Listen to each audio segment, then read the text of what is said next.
After viewing this video, you'll be able to perform a full hard disk encryption of your company workstation.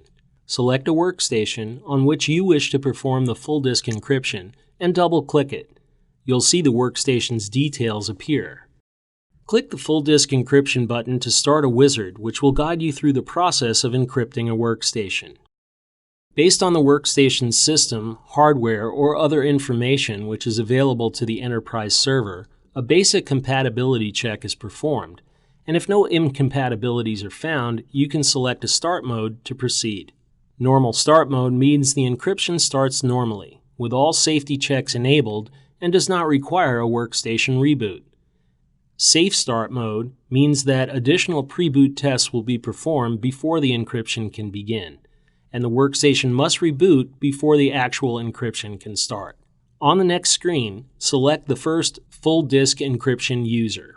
After the encryption starts, you have the option to add other users. Please note that the first user has to be already activated on the workstation and have a license which supports full disk encryption. Next, you'll need to define pre-boot credentials and settings. Start by defining the username and password. In this step, you can also set the number of password and recovery password attempts.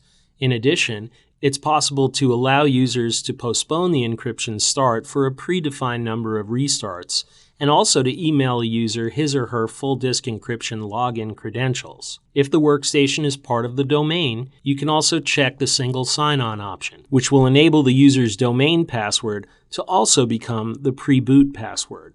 In the next step, you'll need to define admin credentials, so that the admin is able to log into the workstation even in cases where the user forgets the password and incorrectly enters the recovery password. Now you can select which disks, or even which partitions, will be encrypted.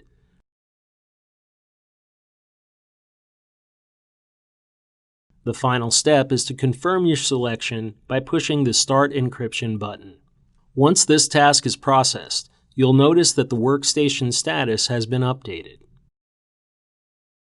Now we switch to the workstation where the user is informed by a pop-up window that the admin has remotely initiated a full disk encryption. The user is requested to enter and confirm the pre-boot password, depending on the settings the admin has chosen during the full disk encryption setup. Once finished, the full disk encryption process commences on the selected disks. During this time, the user can continue to work on the workstation as usual, or even restart or turn off the workstation without interrupting the FDE process.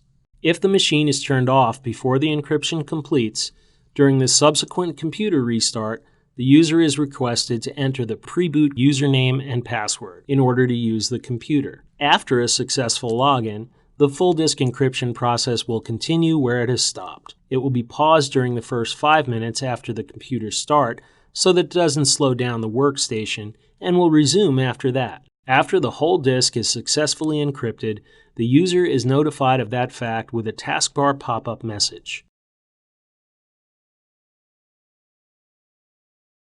Once the synchronization between the workstation and the enterprise server is performed, the admin is also notified about the successful completion of full disk encryption. That's all. We hope you found this information helpful.